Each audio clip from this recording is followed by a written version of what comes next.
நன்றி அண்ணா. திக்கெட்டும் திசையெட்டும் இருந்து பெரியோர்களும் தாய்மார்களும் கூடி இருந்தது இந்த ஒரு நொடிக்காகத்தான். நேரில் வந்திருக்கிற சொந்த பந்தங்களே, நேரகில் பார்த்து கொண்டிருக்கக்கூடிய உலக தமிழர்களே, தமிழக வெற்றி கழகத்தினுடைய வெற்றி தலைவர், வருங்கால முதல்வர், தமிழ்நாட்டின் தலையெழுத்தை மாற்ற போகிற மந்திரம், தர்மத்தாயின் தல புதல்வன், உங்கள் முன்னால் ஈரோடு மண்ணில் நம் கொள்கை தலைவர் மண்ணில் வெற்றி தலைவர் இதோ வருகிறார்.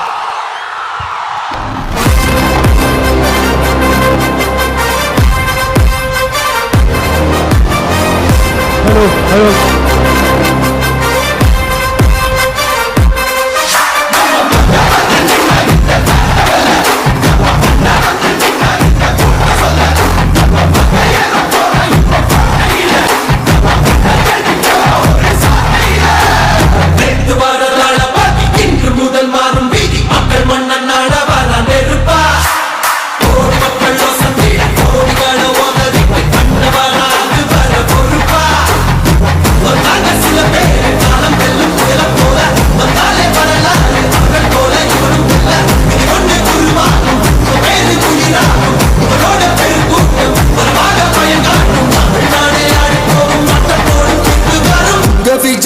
விஜய் உயிர் என்ன வரனா,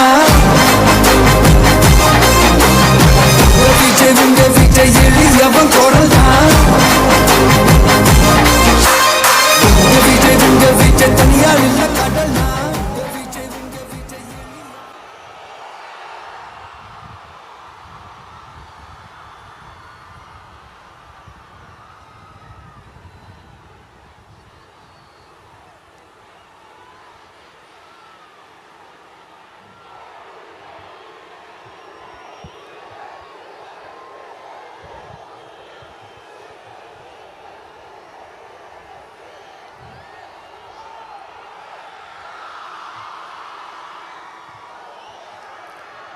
மஞ்சள் மஞ்சள்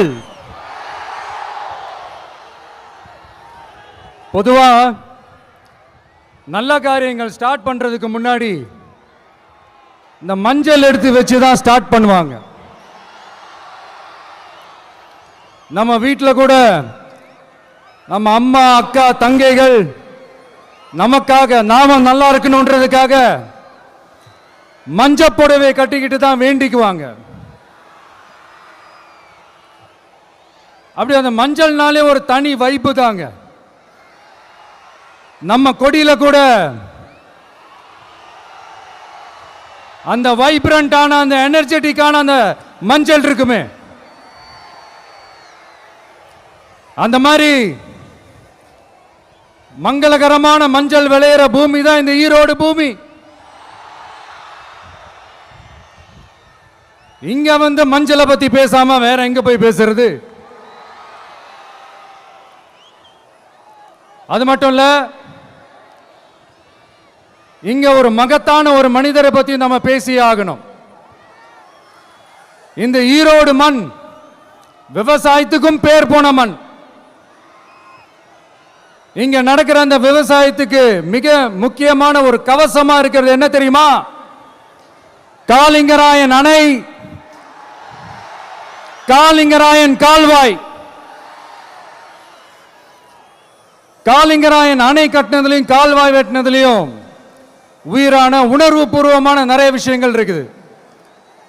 அப்படி அந்த ப்ராசஸ்ல அவர் அந்த அணை கட்டும் போதும் கால்வாய் வெட்டும் போதும் ரொம்ப சோர்வடைஞ்சிட்டாராம். அப்ப அவங்க அம்மா அதை பார்த்துட்டு சொன்னாங்களாம், மகனே காளிங்கா, தயிர் வித்த காசு தாழ்வாரம் வரைக்கும் இருக்குது, மோர் வித்த காசு முகுட வரைக்கும் இருக்குது, அதை எடுத்துக்கிட்டு போய் அணைய கட்டியா கால்வாய வெட்டியான்னு சொல்லி தைரியம் கொடுத்தாங்களாம். பெத்த அம்மா கொடுக்கிற அந்த தைரியம் இருக்கு பாருங்க, அதை தாண்டி வேற எதுவுமே கிடையாதுங்க. ஒரு மனுஷனால எதையும் சாதிச்சு காட்ட முடியும். அப்படி ஒரு தைரியத்தை தான் இப்போ நீங்க என்னுடைய அம்மா, அக்கா, தங்கைகள், நண்பா, நண்பிகள், தோழர்கள் எல்லாரும் எனக்கு கொடுத்திருக்கிறீங்க. அதே தைரியத்தை, அதே துணையா என் கூட நிக்கிறீங்க. இதை எப்படி நம்ம பிரிச்சு விடலாம்? இதை எப்படி நம்ம கெடுக்கலாம்? என்னெல்லாம் அவதூறுகள் நம்ம விஜய் மேல சொல்லி மக்களை நம்ப வைக்கலாம்? என்னெல்லாம் சூழ்ச்சிகள் நம்ம விஜய் மேல பண்ணி மக்களை நம்ப வைக்கலாம்? இப்படி சூழ்ச்சிகளை மட்டுமே நம்பி பொழப்ப நடத்துற சில சூழ்ச்சிக்கார கூட்டங்கள் இதை தொடர்ந்து செஞ்சுக்கிட்டு தான் இருக்கு. ஆனா அவங்களுக்கு தெரியாது, இது இன்னைக்கு நேத்து வந்த உறவு இல்ல. கிட்டத்தட்ட 30-33 வருஷத்துக்கு மேல இருக்கிற உறவு.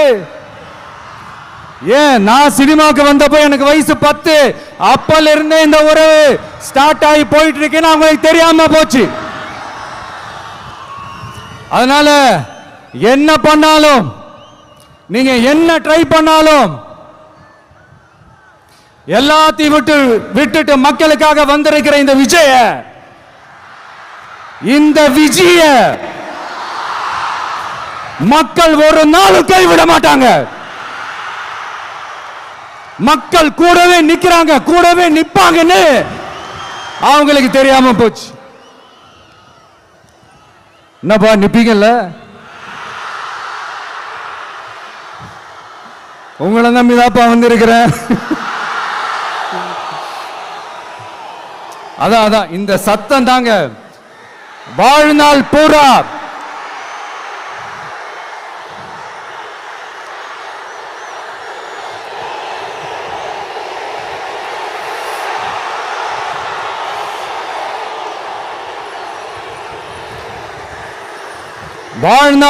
உங்களுக்கு நன்றியோடவே இருப்பேன். இப்போ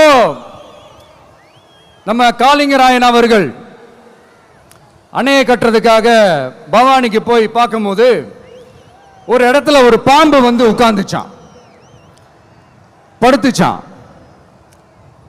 அது படுத்த இடத்துல தான் அவர் அணையை கட்ட ஸ்டார்ட் பண்ணாராம். அப்புறம் அந்த பாம்பு வளைஞ்சி நெளிஞ்சி போற இடத்துலலாம் கால்வாயை வெட்டினார்னு சொல்லி சில வாய்மொழி கதைகள்லாம் சொன்னாங்க. தண்ணியை சேமிச்சு வச்சு குடிக்கிறதுக்கும் விவசாயத்துக்கும்.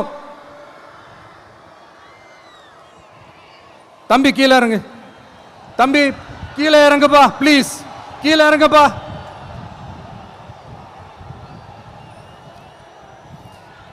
ஓகே, தேங்க்யூ கீழே இறங்குங்க, கீழே இறங்குப்பா. நீ இறங்கினாதான் புத்தம் கொடுப்பேன்.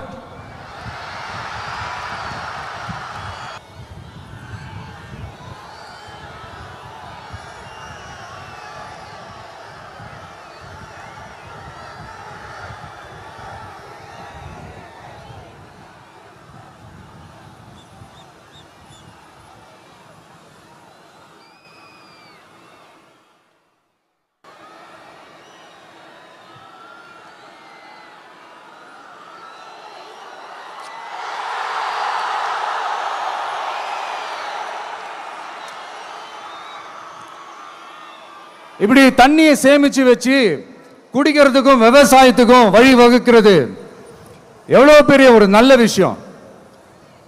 சோ இந்த மாதிரி நல்ல விஷயங்கள்லாம் செஞ்சிட்டு கதைகள் சொன்னா பரவாயில்ல, எதுவுமே செய்யாம கதைகளை மட்டும் அடிச்சு விடுறது எப்படி? அத்திக்கடவு அவிநாசி திட்டத்தை இன்னும் விரிவுபடுத்தினா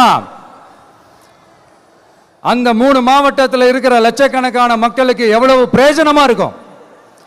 எத்தனையோ லட்சம் ஏக்கர் நிலங்கள்ல விவசாயம் நடத்தினா எவ்வளவு பிரயோஜனமா இருக்கும். ஏன் அதெல்லாம் பண்ண மாட்டேன்றீங்க? வள்ளுவர் கோட்டத்துக்கு காட்டுற அக்கறைய இங்க மக்கள் வாழ்வாதாரத்தில் கொஞ்சம் காட்டலாம்ல, ஏன் காட்ட மாட்டேன்றீங்க? இங்க என்ன கவர்மெண்ட் நடத்துறாங்களா இல்ல கண்காட்சி நடத்துறாங்களா? இந்த 21ஆம் நூற்றாண்டிலே மக்களை பத்தி எதுவுமே யோசிக்கிறது இல்ல. ஆனா அந்த காலத்திலேயே இது எல்லாத்தையும் பத்தி யோசிச்ச மக்களை பத்தி, குடிக்கிற தண்ணியை பத்தி, விவசாயத்தை பத்தி, அணை கட்டுறதை பத்தி, கால்வாய் வெட்டுறதை பத்தி, இதெல்லாம் எங்கிருந்து? பவானியிலிருந்து நொய்யலாறு வரைக்கும் கால்வாய் வெட்டி இது எல்லாத்தையும் பத்தி யோசிச்ச காளிங்கராயன் அவர்களுக்கு கோடி கும்பிடு போட்டாலும் பார்த்தாதுங்க. இப்படி அந்த காலத்துல இருந்த ஒரு ஹீரோவை பத்தி பேசிட்டு இந்த காலத்துல, அதாவது 1920th செஞ்சுரியில இருந்த ஒரு ஹீரோவையும் பத்தி நம்ம பேசி ஆகணும்ல.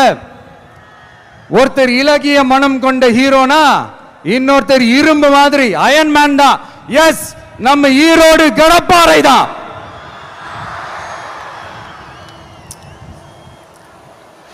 ஒட்டுமொத்த தமிழ்நாட்டையே திருப்பி போட்ட சீர்திருத்த நெம்புகோல். ஈரோடு மாவட்டத்தில் பிறந்த அவர்தான் இந்தியாவுக்கே இடஒதுக்கீடு சம்பந்தமான அரசியல் சட்டத்தை திருத்தறதுக்காக போராட்டம் நடத்தினவர் யாரு? நம்ம தந்தை பெரியாரு. 100 வருஷத்துக்கு முன்னாடியே வகுப்பு வாரி பிரதிநிதித்துவம் வேணும்னு கேட்டவர். அன்னைக்கும் சரி இன்னைக்கும் சரி ஒரு ஆச்சரியத்தோட பார்க்கக்கூடிய ஒரு மனிதர், நம்மளுடைய கொள்கை தலைவர். அப்ப அண்ணாவும் எம்ஜிஆரும் யாரு? பெரியார் அவர்கள் கிட்ட இருந்து எங்களுக்கு தேவையான கொள்கைகளை எடுத்துக்கிட்டோம்.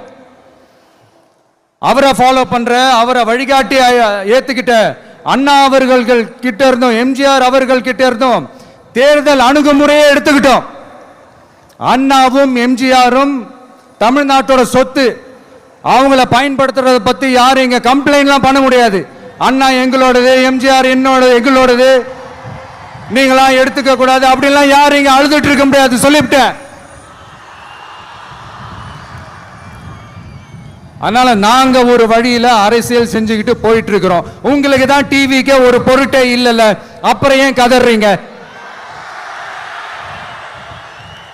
அப்புறம் ஆளாளுக்கு அங்க போயிட்டு இங்க போயிட்டு புலம்பி தள்ளிக்கிட்டு இருக்கிறீங்க. இது எப்படி இருக்கு தெரியுமா? எனக்கு பயம் இல்ல, எனக்கு பயம் இல்ல அப்படின்னு சத்தமா சவுண்ட் விட்டுக்கிட்டே, சத்தமா பாட்டு பாடிக்கிட்டு, இந்த நடுங்கிக்கிட்டே சின்ன பசங்க நடந்து போவாங்க, அந்த மாதிரி இருக்கு. முதல்ல மண்டையில் இருக்கிற கொண்டே மறைங்க சார்.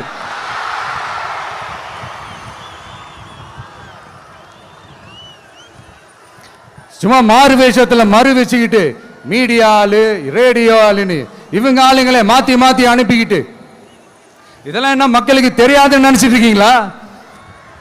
மக்கள் எல்லாத்தையும் உன்னிப்பா கவனிச்சிட்டு இருக்காங்க. அதனாலதான் சொல்றேன், உங்களுக்கு நீங்க கொள்ளையடிச்சு வச்சிருக்கிற காசு தான் துணை. ஆனா எனக்கு என் மேல எல்லையில்லா பாசம் வச்சிருக்கிற இந்த மாசு தான் துணை.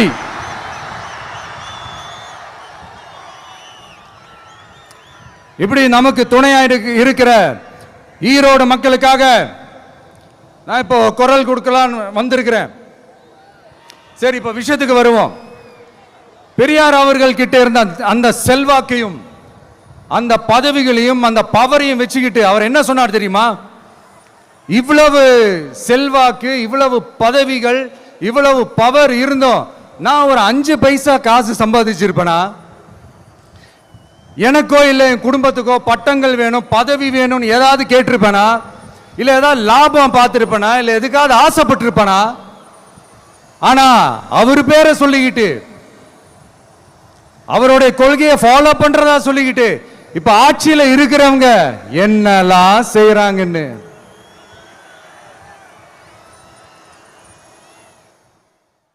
அதனாலதான் சொல்றோம், பெரியார் பேரை சொல்லிக்கிட்டு தயவு செஞ்சு கொள்ளையடிக்காதீங்கயா, தயவு செஞ்சு கொள்ளையடிக்காதீங்க. அவரு பேரை சொல்லிக்கிட்டு, பெரியார் பேரை சொல்லி கொள்ளையடிக்கிற இவங்க தான் நம்மளுடைய அரசியல் எதிரி. மக்களை நீங்க சொல்லுங்க, நம்மளுடைய அரசியல் எதிரி யாரு? நம்மளுடைய கொள்கை எதிரி யாரு? ரிப்பீட், நம்மளுடைய அரசியல் எதிரி யாரு?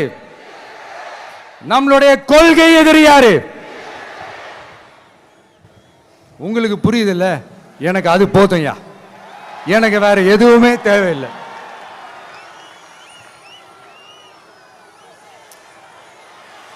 அதனாலதான்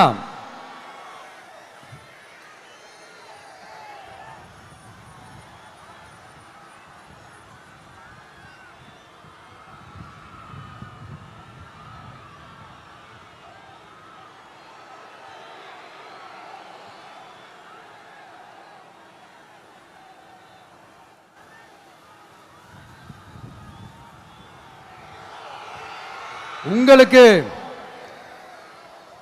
நம்மளை பத்தி நம்ம அரசியலோட நீங்க எல்லாரும் என்னோட அரசியலோட கனெக்டடா இருக்கீங்கன்றது ரொம்ப தெளிவா தெரியுது. அதனால எனக்கு அது போதும். அதனாலதான் எதிரிகள் யாருன்னு சொல்லிட்டு களத்துக்கு வந்திருக்கிறோம். அதனால அவங்கள மட்டும் தான் எதிர்ப்போம்.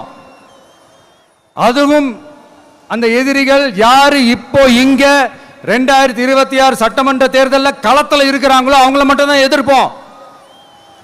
சும்மா களத்திலே இல்லாதவங்களையும்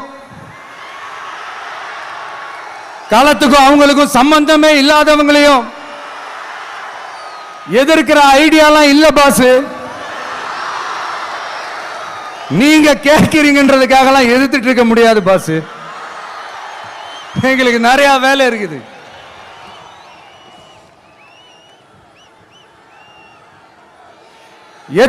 எத்தனை பொய்யான வாக்குறுதிகள். வந்த உடனே நீட்டை ரத்து செய்வோம், கல்வி கடனை ரத்து செய்வோம், கேஸ் சிலிண்டருக்கு மானியமா 100 ரூபாய் தருவோம், என்னெல்லாம் அடிச்சு விட்டுட்டு இன்னி வரைக்கும் கேட்கிறேன், இதெல்லாம் சொன்னாங்களே செஞ்சாங்களா? இவங்க எப்பவுமே இப்படிதான், சொல்றது ஒண்ணு செய்யறது ஒண்ணு. திமுகவும் பிரச்சனைகளும் ஃபெவிகால் போட்டு ஓட்டின ஃப்ரெண்ட்ஸ் மாதிரி ஒன்னிலிருந்து ஒன்னை பிரிக்கவே முடியாது. இது இப்போ ஈரோடு பகுதியில் இருக்கிற பிரச்சனையை பத்தி பேசுவோம். பெரியார் பேரை மட்டும் சொல்லிக்கிட்டு எப்படி அவரோட கொள்கைகளுக்கு எதிராக செயல்படுறாங்களோ அப்படிதான் இந்த மஞ்சள் நகரத்தோட மஞ்சளுக்கும் ஒண்ணும் பண்ணல, மஞ்சள் விவசாயிகளுக்கும் ஒண்ணும் பண்ணல. ஆராய்ச்சி மையம் சிறப்பு மையம்னு கோடியா டெண்டர் விட்டாங்க, பேருக்கு கட்டிடத்தை கட்டினாங்க. ஆனா உலகமே போட்டி போட்டு வாங்குற மஞ்சளை மதிப்பு கூட்டி விற்பனை செய்ய, அதாவது அதோட வேல்யூ இன்க்ரீஸ் பண்ணி நம்ம விவசாயிகளுக்கும் இந்த மாவட்ட மக்களுக்கும் நன்மை செய்ய இதுவரைக்கும் என்ன செஞ்சிருக்காங்கன்னு யோசிச்சு பார்த்தா ஒரு பெரிய ஜீரோ தான். கரும்பு நெல்லுக்கு அரசாங்கம் விலை பிக்ஸ் பண்றாங்க, அதையும் ஒழுங்கா பண்றதில்ல, ஒவ்வொரு முறையும் பிரச்சனை. அங்க நெல் கொள்முதல் செய்யறதுல ஊழல். சரி, நாம கஷ்டப்பட்டு விளைய வச்சது வீணா போக கூடாதுன்னு நினைச்சு நம்ம விவசாயிகள் கேட்கிற லஞ்சத்தை கொடுத்தாலும் அதுக்கப்புறம் கூட அந்த கொள்முதல் ஒழுங்கா நடக்கிறது இல்லை. அதையும் தாண்டி ஏதோ ஒரு விலை விவசாயிகளுக்கு கிடைக்குது. அப்படிலாம் இல்லாம ஒழுங்கா நேர்மையா நம்ம மஞ்சளுக்கும் நியாயமான விலை பிக்ஸ் பண்ணி தரமான விதைகளை கொடுத்தா என்ன குறைஞ்சா போயிடுவாங்க? இதெல்லாம் யோசிக்கிறதுக்கு அவங்களுக்கு நேரமே இல்லை. 24x7 அவங்களோட யோசனை என்ன தெரியுமா? இந்த விஜயை எப்படி முடக்கலாம், தமிழக வெற்றி கழகத்தை எப்படியெல்லாம் முடக்கலாம், அப்படிதான் அவங்களுடைய சிந்தனையே 24x7. எத்தனையோ வருஷத்துக்கு முன்னாடி நம்ம காளிங்கராயர் நதிகளின் இணைப்புக்கு முன்னோடியா இருந்தார். பவானி ஆத்துல வர அதிகமான தண்ணி அணை கட்டி தேக்கி தண்ணீர் வறட்சியான பகுதிகளுக்கு அனுப்பினார். ஆனா இன்னைக்கு இவ்வளவு நவீன வசதிகள் இருந்தோம், இவ்வளவு சயின்ஸ் வளர்ச்சிகள் இருந்தோம், இவ்வளவு டெக்னாலஜி வளர்ச்சிகள் இருந்தோம், அவங்க வாக்குறுதியில் ஒன்று கொடுத்தாங்கல்ல, பவானி நொய்யலாறு அமராவதி 6 இணைப்பு திட்டத்துக்கு ஒரு துரும்ப கூட கிள்ளி போடல. வாக்குறுதி நம்பர் 103 சொன்னாங்களே செஞ்சாங்களா? சரி, இதாவது ஒரு பெரிய ப்ராஜெக்ட் வைங்க. ஆறுகளை சுத்தப்படுத்த பல ஆயிரம் கோடி நிதி ஒதுக்குவோம், தமிழ்நாட்டில் உள்ள ஆறுகளை சுத்தப்படுத்துவோம்னு சொன்னாங்களே செஞ்சாங்களா? ஆனா ஆத்து மணலை கொள்ளையடிக்கிறதுல மட்டும் வேலையை கரெக்டா செய்வாங்க. இதை நான் ஏன் திரும்ப திரும்ப சொல்றேன்னா, மக்களே நீங்க புரிஞ்சுக்கணும். கொஞ்சம் மசந்தா மற்ற மாவட்டங்கள்ல மணல் காணாம போன மாதிரி, மலைகள் காணாம போன மாதிரி, நம்ம மாவட்டத்தில் தனி வளத்தை கொடுத்த செம்மண்ணும் காணாம போறதுக்கு வாய்ப்பு இருக்கு மக்களே. நம்ம மண்ணுக்கும் நம்ம ஆத்துக்கும் நம்ம விவசாயிக்கும் தான் இந்த மோசமான நிலைமை. அதனால ஏதாவது தொழில் செஞ்சு பிழைக்கலாம்னு பார்த்தா அதுக்கும் எங்க விடுறாங்க. தொழில்னு பார்த்தா 30% நெசவாளர்களுக்கு கூலி பாக்கி. அரசாங்கம் நம்ம நெசவாளர்கள் கிட்ட இருந்து கொள்முதல் செய்த வேட்டி சேலைக்கான கூலியை கூட போராடித்தான் வாங்க வேண்டியதா இருக்குது. அது சலுகையோ உதவியோ நலத்திட்டமோ கிடைக்காது. நம்ம உழைப்புக்கான ஊதியம், நம்மளோட உரிமை, அதுக்கே போராட வேண்டிய நிலையில தான் இந்த அரசாங்கம் நம்மளை வச்சிருக்கு. நல்லா பார்த்துக்கங்க மக்களே, உரிமைக்கு குரல் கொடுத்தவங்க தான் இவங்க. சிறு குறு தொழில்கள் பீக் ஹவர்ஸ் சார்ஜ்னு கரண்ட்டுக்கு அநியாய விலை வச்சு அதையும் செய்ய விடாம நம்மளை முடக்கிடுறாங்க. அந்த பீக் ஹவர்ஸ் சார்ஜ் கொள்ளையால எத்தனை வருஷமா எவ்வளவு பேர் பாதிக்கப்படுறோம், எவ்வளவு தொழில்கள் பாதிக்கப்படுது. நாமளும் கத்துறோம், போராடுறோம், கோரிக்கை வைக்கிறோம். எதையாவது இவங்க கண்டுக்கிறாங்களா?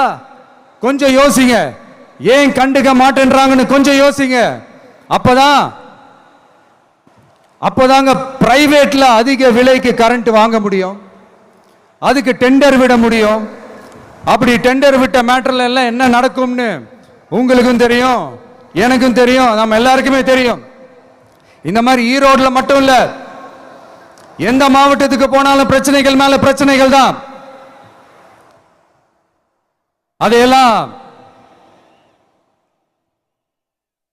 அதையெல்லாம் தீக்கிறதுக்கு ஒரு சொல்யூஷன் கூட சொல்லாம இதுல வேற பெருமையா மாடல் அரசு மாடல் அரசுங்கிறது. இல்ல நான் கேட்கிறேன், கூச்சமா இல்ல?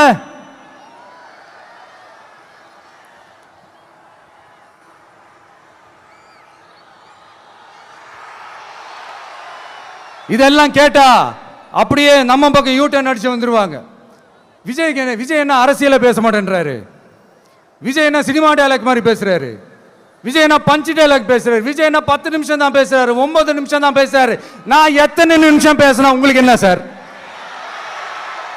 நான் எப்படி பேசினா உங்களுக்கு என்ன சார்? உள்ள விஷயம் என்னன்னு பாருங்க சார்.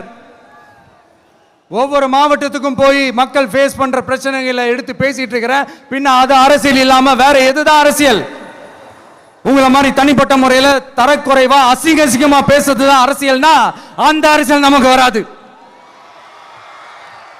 வராதுன்னா நல்லாவே வரும்.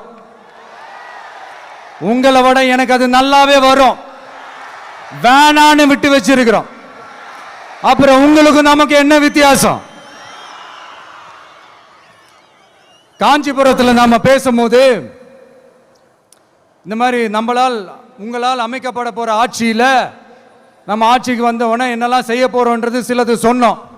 அதையெல்லாம் தப்பா புரிஞ்சுக்கிட்டு இப்போ சொல்றேன், விளக்கமா சொல்றேன், நான் சலுகைகளுக்கு எதிரானவன் கிடையாது. மக்களுக்கான சலுகைகளை இலவசம்னு சொல்லி அசிங்கப்படுத்துறதுல எனக்கு உடன்பாடு கிடையாது. மக்கள் காசுல மக்களுக்கு செய்யறதை எப்படி இலவசம்னு சொல்லுவீங்க?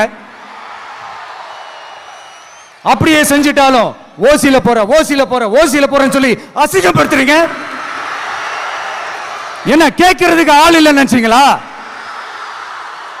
மக்களுக்கு ஒண்ணுன்னா இந்த விஜய் வந்து நிப்பா, இந்த விஜய் வந்து கேள்வி கேட்பா.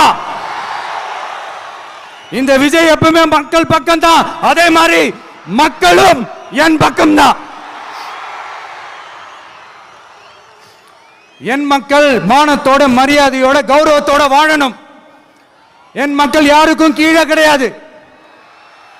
அப்படி அவங்க கௌரவத்தோட வாழணும்னா அவங்களுக்கான வாழ்க்கை தரம் உயரணும். வாழ்க்கை தரம் உயரணும்னா அவங்களோட வாழ்வாதாரம் உயரணும். வாழ்வாதாரம் உயர்ந்தாதான் பொருளாதாரம் உயரும். பொருளாதாரம் உயர்ந்தாதான் வசதி வாய்ப்புகள் உயரும். இதெல்லாம் உயர்ந்தாலே ஆட்டோமேட்டிக்கா அவங்களோட வாழ்க்கை தரம், அவங்களுக்கான மரியாதை, அவங்களுக்கான கௌரவம் எல்லாமே உயரும். இதுக்கான வழிகள், அந்த சூழல்களை அந்த கவர்மெண்ட் அமைச்சு கொடுக்கணும். இதுக்கான அந்த திட்டங்களை செயல்படுத்தணும். இதெல்லாம் செஞ்சாதான் இந்த அரசாங்கம் ஒரு நல்ல அரசாங்கம். இதைத்தான் சொன்னோம்.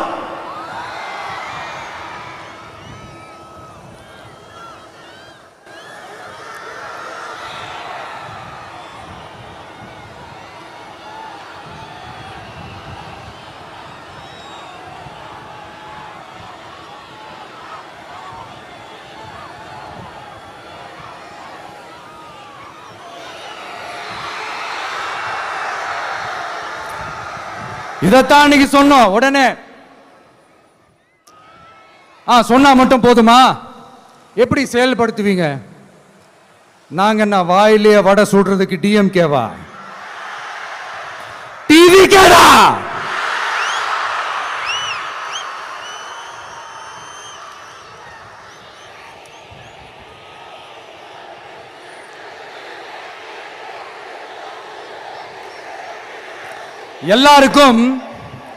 எல்லாருக்கும் நிரந்தரமான ஒரு வீடு இருக்கணும்னு சொன்னோம். உடனே எங்க ஆட்சியிலே நாங்க எல்லாரும் வீடு கட்டி கொடுத்துட்டோமே அப்படிங்கிறது இல்ல. நான் கேட்கிறேன், இங்க உங்களை தான் கேட்கிறேன், இங்க வாடகைக்கு இருக்கிறவங்களே இங்க யாரும் இல்லையா?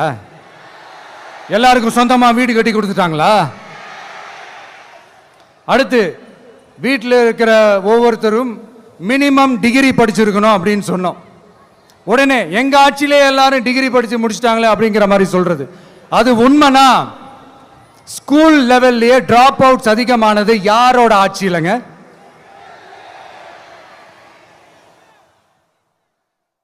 பசங்க பிள்ளைங்க யாரும் ஸ்கூல்ல சேரலன்னு சொல்லிட்டு எனக்கு தெரிஞ்சு 207 கவர்மெண்ட் ஸ்கூல்ஸ் மூடினது யாரோட ஆட்சியிலங்க? இதுல கல்வியில் சிறந்த தமிழ்நாடுன்னு டிராமா வேற.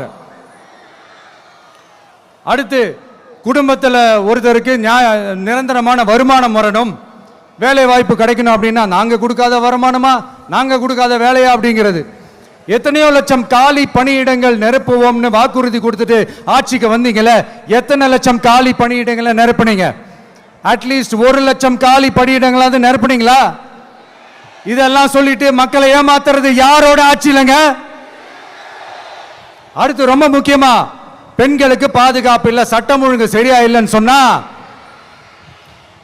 தமிழ்நாட்டில் பெண்கள் பாதுகாப்பு தான் அதிகமா இருக்குதான். நீங்க சொல்லுங்க மக்களே, பெண்கள் பாதுகாப்பு இருக்கு? சட்டம் ஒழுங்கு சரியா இருக்கு? அவங்க சொல்றது உண்மையா? அவங்க சொல்றதை நீங்க ஏத்துக்கிறீங்களா? சத்தமா கேக்குதா சார்? இதுதான் ரியாலிட்டி, இதுதான் நிஜம். நம்மளுடைய ஆட்சியில சட்டம் ஒழுங்குல சமரசமே இருக்காது. அதனாலதான் இவ்வளவு ஸ்ட்ராங்கா சொல்றோம், தைரியமா இருங்க மக்களே. இந்த மாதிரி விஷயங்கள்லாம் நம்ம மக்கள் கிட்ட எடுத்து சொன்னா உடனே இந்த இது எடுத்துட்டு வந்துருவாங்க.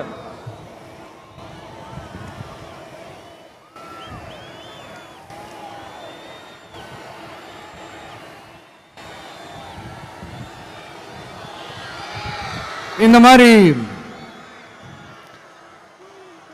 இதெல்லாம் என்னென்ன செய்ய போறோன்றது சிலதெல்லாம் காஞ்சிபுரத்தில் சொன்ன மாதிரி சொன்னா எல்லாத்தையும் தப்பா திருச்சி பேசிக்கிட்டு அவதூறு பரப்பிக்கிட்டு. நான் கூட யோசிப்பேன், எம்ஜிஆர் அவர்களும் மேடம் ஜெயலலிதா மேடம் அவங்களும் ஒரே வார்த்தையில சொல்லி இந்த திமுகவை காலி பண்ணாங்கல்ல. நான் கூட யோசிப்பேன், ஏன் இவ்வளவு ஹார்ஷா பேசுறாங்க, ஏன் இவ்வளவு ஹார்ஷா அவங்கள திட்டுறாங்கன்னு யோசிச்சது உண்டு. இப்பதானே புரியுது. அவங்க 2 பேரும் சொன்னதை இப்ப நானும் ரிப்பீட் பண்றேன். திமுக ஒரு தீய சக்தி, திமுக ஒரு தீய சக்தி, திமுக ஒரு தீய சக்தி, திமுக ஒரு தீய சக்தி, தீய சக்தி, தீய சக்தி, தீய சக்தி. என் நெஞ்சில் குடியிருக்கும் ஈரோடு மக்களே,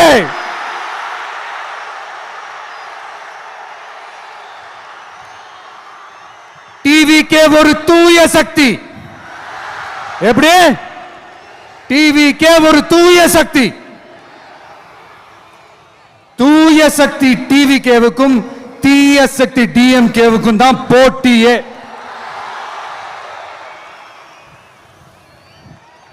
என்ன முடக்கலாம்னு நினைக்கிறீங்க, ஆனா இந்த சத்தத்தை ஒரு நாள் உங்களால முடக்க முடியாது. மக்கள் விரோத திமுக அரசை வீழ்த்த மக்கள் சக்தியான நம்மளால மட்டும்தான் முடியும். அண்ணன் செங்கோட்டையன் அண்ணன் அவர்கள்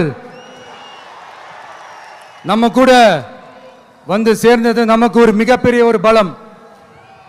அந்த மாதிரி செங்கோட்டையன் அண்ணன் அவர்கள் மாதிரி இன்னும் நிறைய பேர் வந்து சேர இருக்கிறாங்க. அவங்க எல்லாருக்குமே அந்த உரிய அங்கீகாரத்தை கொடுப்போம்.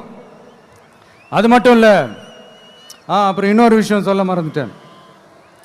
இப்போ ரீசண்டாக ஒரு இடத்துல நம்ம சிஎம் சார் அவர்கள் பேசும்போது சொன்னாங்க, என் கேரக்டரையே புரிஞ்சுக்க மாட்டேங்கிறேன். இது சினிமா டயலாக் இல்லையா? நான் ஏதாவது பேசினா சினிமா டயலாகா? சார் பேசினா அது சினிமா டயலாக் இல்லையா? சிலப்பதிகாரத்திலிருந்து எடுத்ததா அந்த லைனு, என் கேரக்டரையே புரிஞ்சிக்க மாட்டேன்றது. உங்களை எப்படி தான் சார் புரிஞ்சுக்கிறது? எந்தெந்த விஷயத்துலலாம் சார் உங்கள் கேரக்டர் நாங்கள் புரிஞ்சுக்கிறது? அதையும் நீங்களே சொல்லிட்டீங்கன்னா கொஞ்சம் நல்லா இருக்கும் சார். சட்டம் ஒழுங்குல நாடே சந்தி சிரிக்குது அதுலையா? பெண்கள் பாதுகாப்புல நாடே சந்தி சிரிக்குது அதுலையா? பொய் வாக்குறுதிகளா கொடுத்து ஏமாத்தி ஆட்சிக்கு வந்தீங்களே அதுலையா? எதில் தான் சார் உங்க கேரக்டர் நாங்கள் புரிஞ்சுக்கிறது?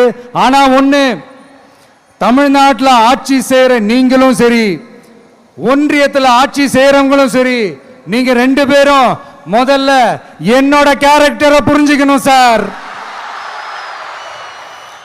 என்னோட கேரக்டர்னு சொன்னது நம்ம மக்களோட கேரக்டரை.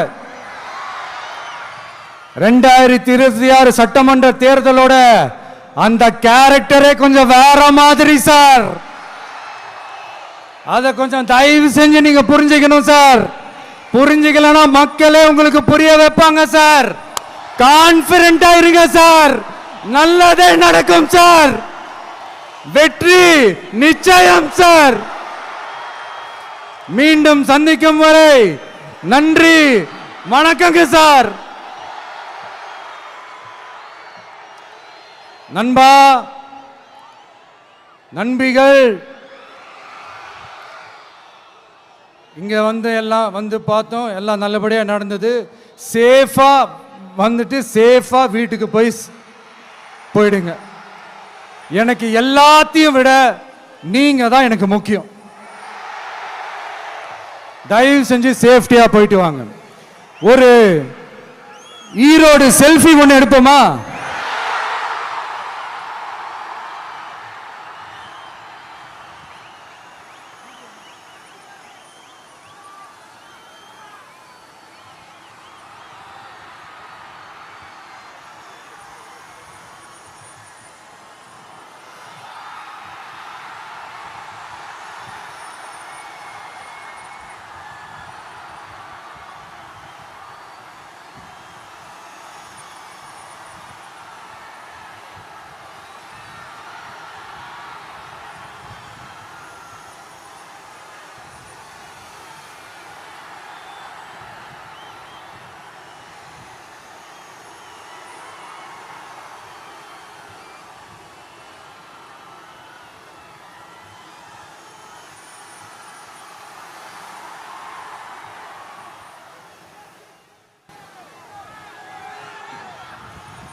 சென்ட் ஜோர்ஜ் கோட்டையில் முதலமைச்சராக தலைவர் வருவதற்காக அண்ணன் செங்கோட்டையிலும் செங்கோலை தருகிறார்.